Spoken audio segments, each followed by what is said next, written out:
Hello and welcome to another edition of the book review here at CCXP Exam Simulator.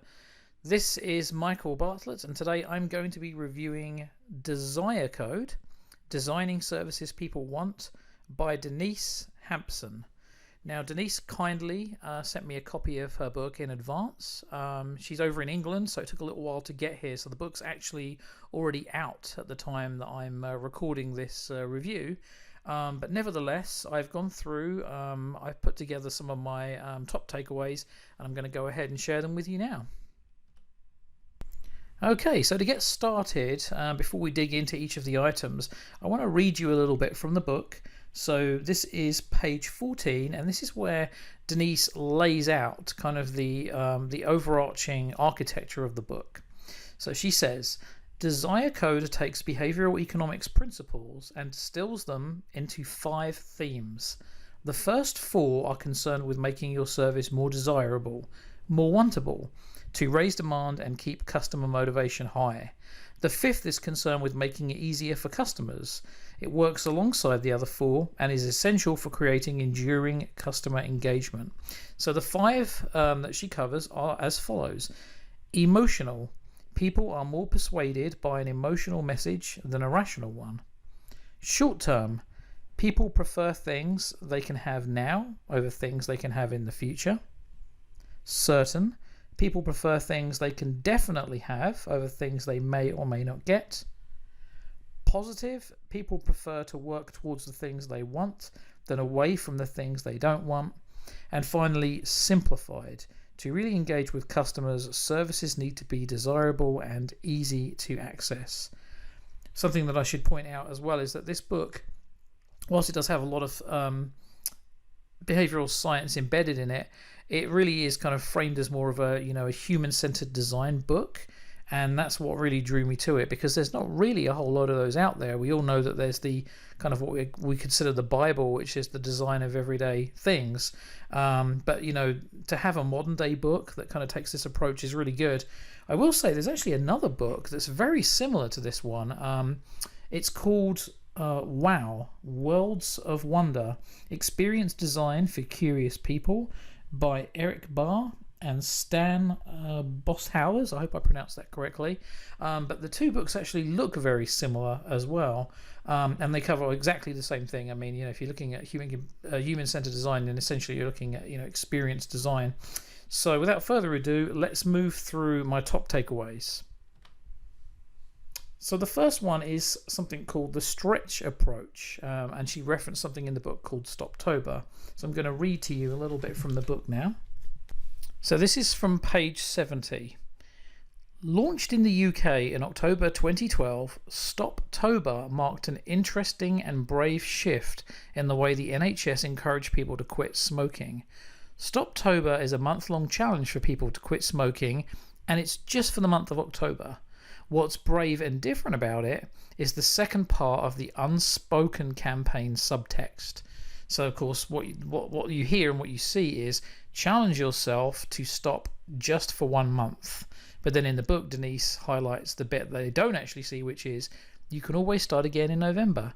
This plays into our sense of autonomy, our sense for a need of control, which means the behavior is more likely to be adapted. And also because when it comes to stopping smoking, it's a very difficult thing to do. So giving a small challenge initially is going to be really helpful. I've done similar things, in terms of like trying to drink water in the day, rather than set these, a large number of large glasses that I've got to have every day. Just have a small amount and then take it up from the small amount. And here's what she kind of says as the takeaway on this chapter.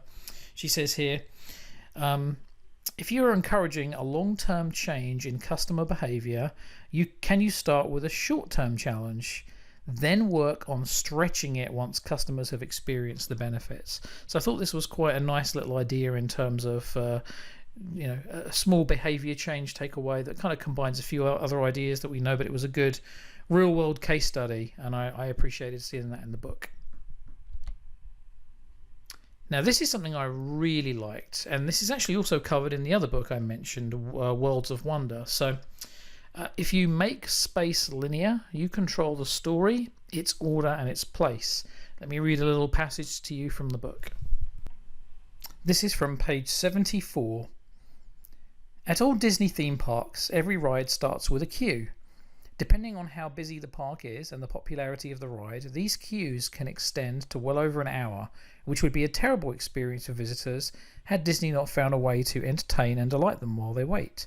Disney has mastered the queuing experience so well, building the story and raising the anticipation, that the wait is now an essential part of the ride itself, even on a quiet day. After the ride, visitors take another route back to the main park via the gift shop.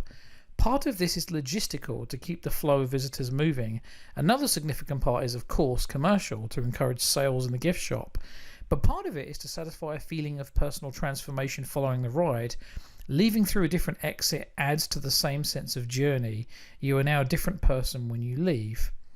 Now, the takeaway at the bottom says, if you make your space linear, you control the story, its order and its pace. Observe customers as they leave. You want to ensure they leave on a high. How animated are they as they leave? How are they walking? How fast are they talking? Can you read their expression? Pay attention to the next experience you have in a physical setting. What is the shape of this experience? Is it linear, where all customers follow the same path? Or is it more like a gallery, like a store or museum, where customers can move around freely in any direction, interacting with items in any order they choose? This goes back to something that I've talked about before, but I've never really seen it mentioned in a book. That's why I wanted to raise it as one of the takeaways. There's kind of a tension going on here, because you want to give your customers a sense of control. You want them to have that autonomy, but at the same time, you need to control the experience as well. And so, a great example of this is Amazon. That experience is completely and utterly controlled, but it gives you the freedom to feel like you're in control of the experience, and it's all mapped out. And by doing that, by making a linear story, if you will, then you get to control all the things that happen along the way, and that gives you control, obviously, not of only the experience, but of the memory also. Key takeaway number 3, the best moment to make an adjustment is when the action is still warm and the memory fresh. So this is from page 85. Have you ever been to see a movie with a friend where you really enjoyed it, but on the way out of the cinema, you find your friend actually didn't like it at all? They thought the acting was wooden, the storyline unrealistic, and the ending too predictable. Their opinion can't help but adjust our own memory. Maybe it wasn't all that great. I suppose. They do have a point about the storyline. Your friend may find your enthusiasm alters their memory too. Perhaps it wasn't so bad. It's just a fun story after all. In that short window after an experience has ended, the opinion of another can shape how we remember it. Now, waiting staff in restaurants checking if your meal is good aren't just looking for praise and maybe a tip. They're taking an opportunity to correct course if there's a problem. When you're asked to give a star rating on the helpfulness of a web chat conversation or report the ease of an online transaction, the company is finding out what went well and what went wrong while you are still in the moment. Asking you after time has passed would mean it's not the full experience you'll be evaluating, but your memory. If the best moment to make an adjustment is while the action is still warm and the memory is still fresh, then your best opportunity to adjust course in the event your product or service fails to make its mark with your customers is as soon as possible. And this is very important from an experience design point of view, because if something goes wrong, rather than allowing that to be committed to memory and then that forms an impression and affects the customer's behavior and maybe their loyalty in the future, what they may share about your business, you can actually course correct in real time, and that will actually change the memory in the same way that your memory of an experiencing a movie can be changed by someone else there in the moment.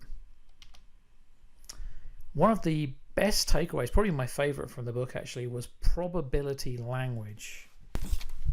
So this is from page 108. Probability language refers to the choice of words we use when we're trying to convey to another person the likelihood of us doing something or of something happening. We're highly sensitive to it and use it effortlessly. So in the book, Denise then gives a group of words. So they're all laid out like promise, maybe, definitely, and she says sort of order them from top to bottom. Which word has the highest sense of certainty versus the lowest sense of certainty? And she says here, few people will put all of these words in exactly the same order, but your top few probably included words like guaranteed, definitely, and certain. And your bottom ones probably included words like hope, consider, intend to, try. Let's imagine someone invites you to an event. You're not sure if you want to go and you don't want to upset the host. You may find yourself using words like maybe or possibly in your reply. We also effortlessly add nuance to these words. I'm sure is stronger than saying I'm pretty sure. A sign you aren't fully confident in the service or product you offer is when you water down your language and say things like maybe, try to, and possibly. You want your customers to know they are going to benefit hugely from your service or product, or even be transformed by it. So check to see if you are using weak probability language. If you find any, can you use stronger words instead? And my final takeaway was key moments and the experiencing self, the remembering self, and the sharing self. So on page 148 of the book, Denise talks about how significant moments in any experience, which are normally the peaks, the highs and the trials, the lows, we tend to store them as kind of mental Polaroids. Never the full Technicolor version, but enough to smile or wince at the memory. Reading from page 148, even if a trip was almost all good, one particular awful moment of it will be enough to make the thing that we recall when we think back to it. As well as the significant moments, we also store in our memories the feeling of how an experience ended, which many of you probably already know, that the peak end rule. Now that brings us to the next point. So on page 150, Denise says, as well as the version of ourselves doing life and the version of ourselves taking those personal mental Polaroid snapshots of our key moments, there's a third version of us walking behind the other two, looking through the Polaroids, sifting out only the best ones, the best angles, the most iconic spaces, dusting them down, adding a filter or two, and then uploading them to the social media platforms like Instagrams to share with others. And so she's making a very good point. There's the old saying that there's the two versions of ourselves, the experiencing self and the remembering self, and that's why you should always design for memory. But also, if you can put anything in there in the experience that you design that is very, very shareable. And I actually might reference another book I've got on my shelf here. It's by J.